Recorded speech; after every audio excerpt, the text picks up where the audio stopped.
시청자 여러분 안녕하십니까. 국제TV 뉴스입니다. 특수학교를 운영하는 사회복지법인의 비리가 끊이질 않고 있습니다. 현재 학교를 운영하고 있는 사회복지법인에 대해 당국의 관리 감독이 한층 강화돼야 한다는 목소리가 제기되고 있습니다. 정유린 기자입니다.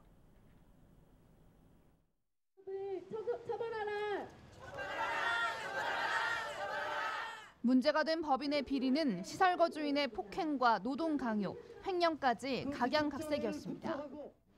사회복지법인이 특수학교를 운영하면서 회계부정, 학습권 침해, 폭행 기본적인 것들이 저희가 민원을 받았기 때문에 기숙형 학교에 대한 특별감사를 요구를 저희가 했고요. 장애계 단체가 지난 1일 국가인권위원회 앞에서 기자회견을 가졌습니다. 각종 비리 혐의로 지난해부터 인권위의 조사를 받고 있는 A사회복지법인이 최근 시설 문제를 은폐 축소하려는 의심스러운 정황을 보였기 때문입니다. 장애계는 결국 터질 게 터졌다는 입장입니다. 사회복지법인이 특수학교를 운영하는 것 자체가 장애 학생의 인권 침해 문제를 끌어안고 갈 수밖에 없다는 겁니다. 사실은 더 오랫동안 지속돼 왔었고 그리고 지금도 여전히 일어나고 있고 우리가 이렇게 싸우지 않으면 이렇게 와서 진정하지 않으면 우리는 내일도 우리 아이들이 이렇게 당할 것이 뻔할 것을 알기 때문에 기자회견에 나선 단체들은 현재 학교를 운영하는 사회복지법인에 대해 정부 차원의 체계적인 관리 감독이 시급하다고 주장했습니다. 장애인들을 돌보던 그런 생활시설들이 학교 교육까지 진출하는 것은 굉장히 기형적인 구조라는 겁니다.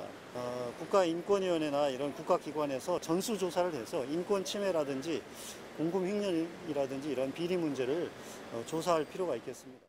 부패와 비리의 온상이 되고 있는 사회복지법인이 장애 학생의 교육권을 침해하는 일이 없도록 제도적인 개선안부터 마련하는 게 급선무입니다. 복지TV 뉴스 정유린입니다. 기대와 우려 속에서 성년 후견 제도가 벌써 시행 2년을 맞이했는데요. 이 법조계가 성년 후견 제도의 성공적인 정착을 위해서 토론회를 마련했습니다. 이솔리 기자입니다. 성년 후견 제도의 성공적인 정착을 위해서는 피후견인에 대한 각종 자격 제한 등이 폐지돼야 한다는 의견이 제시됐습니다. 지난 1일 열린 심포지엄에서 송남영 한국지적장애인복지협회 정책기획실장은 성년 후견 제도에서 금치산을 성년 후견으로, 한정치산을 한정 후견으로 인용하도록 해 현재 성년 후견 제도 도입 취지를 무색하게 하고 있다고 지적했습니다. 울산의 교육청에서 장애인분을 채용을 하는 절차가 있었습니다. 거기에 공무원, 지방 공무원, 아니 교육 공무원 규정에 따라서 딱 지켜 있다. 첫 번째가 피성년 후견, 결격사 외 피성년 후견, 피한정 후견이는 그런 부분들이 실제로 나타나고 있다라고 하는 겁니다. 그래서 그러한 측면에서 반드시 좀 개선이 돼야 될 부분들이고. 아울러 서울가정법원 김지숙 판사는 무자력자가 성년 후견제를 이용할 수 있는 지원이 필요하다고 강조했습니다. 후견이 필요하지만 재산을 갖지 못한 자, 또 유일한 친족에게는 후견이 결격사유가 있는 경우 등에는 제3자가 후견을 맡아야 되는데 민법에 따르면 이 후견인 보수는 결국은 피후견인 재산에서 지급되기 때문에 장기적으로는 국가나 지방자치단체에서 이런 무자력자들의 후견제도 이용을 위한 제도적 근거와 장치가 마련되어야 되지 않을까 생각합니다. 기대와 우려 속에 시행된 성년 후견 제도는 여전히 풀어나가야 할 과제들이 많습니다. 제도에 대한 법적, 정책적 보완과 더불어 사회적 인식 확산을 통해 장애인 당사자의 자기결정과 인권 존중, 사회 통합에 기여할 수 있는 제도로 발전돼야 할 것입니다. 복지TV 뉴스 이솔림입니다. 경남의 한 어린이집에서 마술 공연 도중 돌아다니는 어린이를 의자에 묶어두고 방치한 사건이 벌어졌습니다. 경찰이 해당 교사와 원장을 입건했습니다. 박고은 아나운서입니다. 경남 창원의 어린이집. 마술 공연이 열리자 교사가 남자아이를 의자에 포대기로 묶습니다. 아이는 한동안 덩그러니 앉아있고 교사가 의자를 발로 밀어 자리를 옮기기도 합니다. 내내 방치됐던 3살배기 아이는 40여 분 뒤 혼자의 힘으로 포대기를 풉니다. 이 어린이집의 보육교사와 원장 등 3명이 아동복지법 위반으로 경찰에 불구속 입건됐습니다. 이들은 공연이 진행되는 동안 돌아다닌다는 이유로 아이를 묶어둔 것으로 조사됐습니다. 일단 아이의 표정이 너무 시무룩한 거예요. 자기감에 빠져있는 그런 표정 있잖아요. 상실감에 빠져있는 표정. 그래서 전화를 했죠, 선생님한테. 아니만 전화를 하니까 어머니 그 장난이었어요 라고 하는 거예요. 어린이집 원장은 현장을 목격했으면서도 별다른 조치를 취하지 않은 혐의를 받고 있습니다. 어린이집은 여러 아이를 챙기느라 신경을 못 썼다며 학대하려고 한 것은 아니었다고 해명했습니다. 어리로 어리석은 장난 아니에요, 그게. 반복적으로 그렇게 됐던 것도 아니고. 경찰은 당시 묶인 아이를 보고도 신고하지 않은 다른 보육교사 등 10명에 대해서는 신고 의무 위반으로 관할구청에 통보했습니다. 복지TV 뉴스 박고은입니다. 국가와 지자체가 경로당과 같은 시설에 필요한 경비를 보조할 수 있도록 하는 내용의 법안이 발의됐습니다. 새정치민주연합 양승조 의원은 국가와 지자체가 경로당 등 노인학교 시설에 필요한 경비를 보조할 수 있도록 하는 법안을 발의했습니다. 법안을 발의한 양 의원은 지자체별로 조례를 통한 노인시설 지원과 내용이 각기 다르기 때문에 법안을 발의하게 됐다고 말했습니다. 한편 전국의 경로당은 약 6만 3천여 개로 경로당 활성화 사업이 지난 2005년 이후 지방사업으로 이양됨에 따라 그동안 여러 문제점들이 발생하고 있었습니다. 정부가 메르스로 인해 경영상 어려움에 처한 의료기관을 지원하기 위해 이 건강보험 요양급여 비용을 선지급하기로 결정했습니다.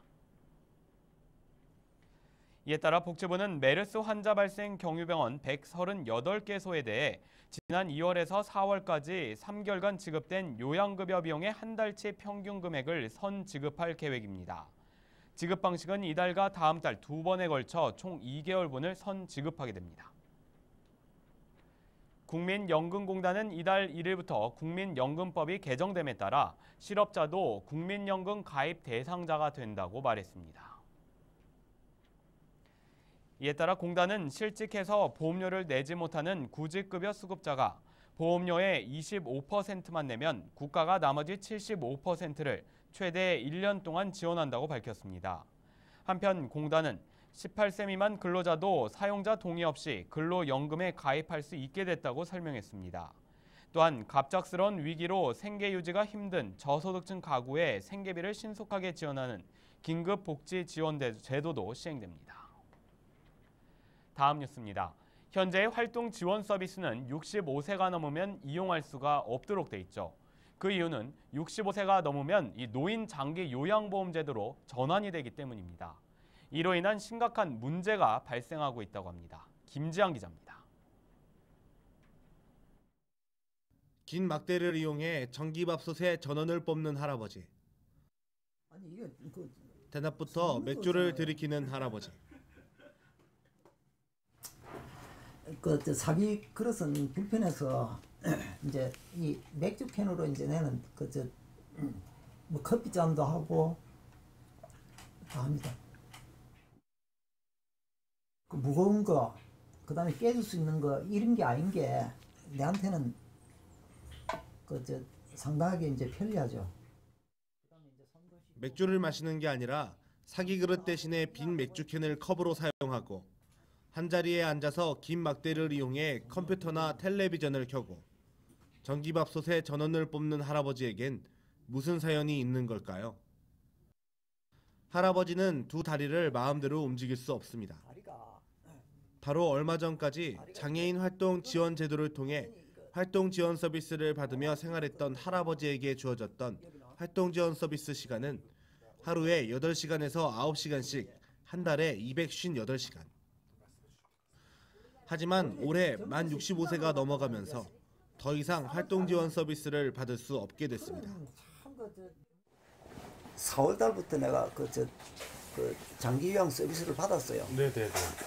그 받으니까 한 달에 80시간인데 토요일, 일요일 안 와도 하루에 4시간씩 이제 해갖고 20일 동안 오는데 이거 우라통만 터지고 누워 있다가 죽으라는 건지 만 65세가 되면서 그동안 받았던 활동 지원 서비스 대신 노인 장기 요양보험 제도에서 제공하는 재가급여를 받을 수밖에 없게 됐고, 누군가의 도움 없이는 일상적인 활동이 불가능했던 할아버지의 삶은 예전과 많이 달라졌습니다.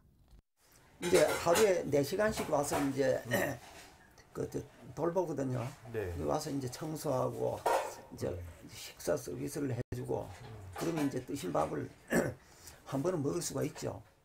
258시간에서 3분의 1도 안 되는 시간을 배정받아가지고 그렇게 불편하니까 뭐 사회활동은 꿈도 못 꾸고. 임태순 할아버지가 겪고 있는 이 상황은 할아버지 개인의 문제가 아닙니다. 만 65세가 넘는 장애인들 거의 대부분이 겪고 있는 문제입니다.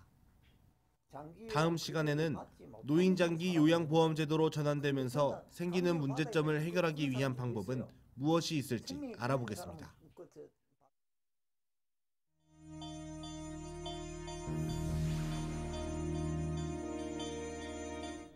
이어서 간추린 뉴스를 전해드립니다. 한국장애인개발원과 한국예탁결제원이 유모차형 휠체어 지원 사업을 시작합니다. 개발원은 이달 23일부터 28일까지 접수를 받고 심사를 거쳐 오는 9월 중 대상자를 발표하고 휠체어를 전달할 예정입니다. 경찰청이 이달부터 국민체육진흥공단과 협업을 통해 범죄 피해가구 유소년과 청소년 1,600여 명에게 스포츠 강좌 이용권을 지원합니다. 이에 따라 경찰청은 이달 중에 대상자를 발굴하고 선정해 지자체에 통보를 하고 승인을 거쳐 다음 달부터 이용이 가능하도록 할 계획입니다.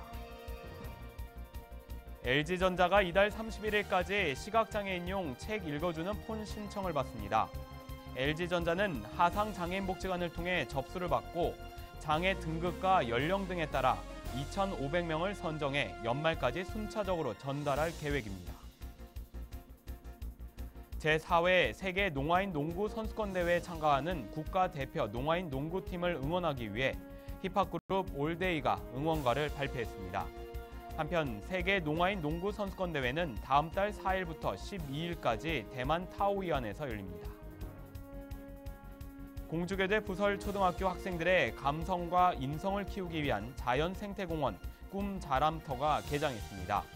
생태공원에는 50종 이상의 식물과 각 학년별 텃밭, 연못 등이 갖춰져 있습니다. 특히 한옥의 아름다움을 체험할 수 있는 정자가 설치돼 있습니다.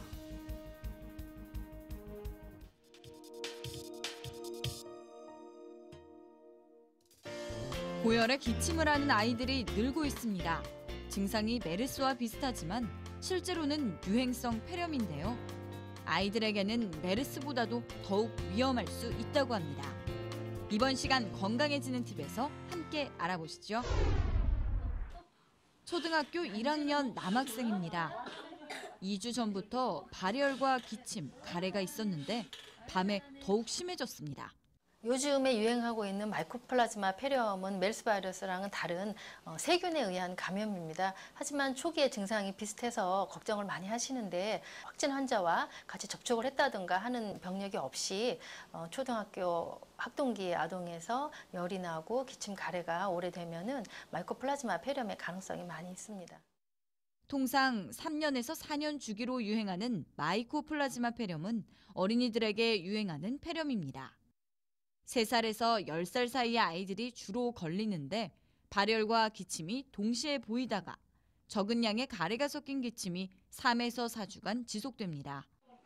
초기에 발견하면 완치가 가능하지만 시기를 놓치면 간염이나 늑막염, 뇌막염 등을 일으킬 수도 있습니다. 심지어는 한쪽 폐 전체가 폐렴으로 진행되거나 또는 심한 호흡곤란이 오는 경우도 있고 늑막염으로 발전하는 경우도 있습니다. 메르스에 가려진 유행성 폐렴. 치료 시기가 중요한 만큼 고열에 기침하는 아이가 있다면 반드시 확인해야 합니다. 이야기가 있는 시간 오늘의 영상 함께 보시죠.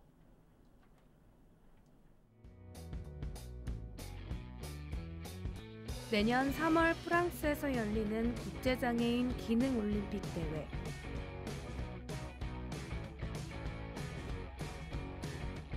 오는 13일까지 국제대회에 참가할 국가대표 선수를 뽑는 경기가 열리는데요. 요리와 제과제빵을 비롯해 37개 직종에 200여 명의 선수들이 참가했습니다.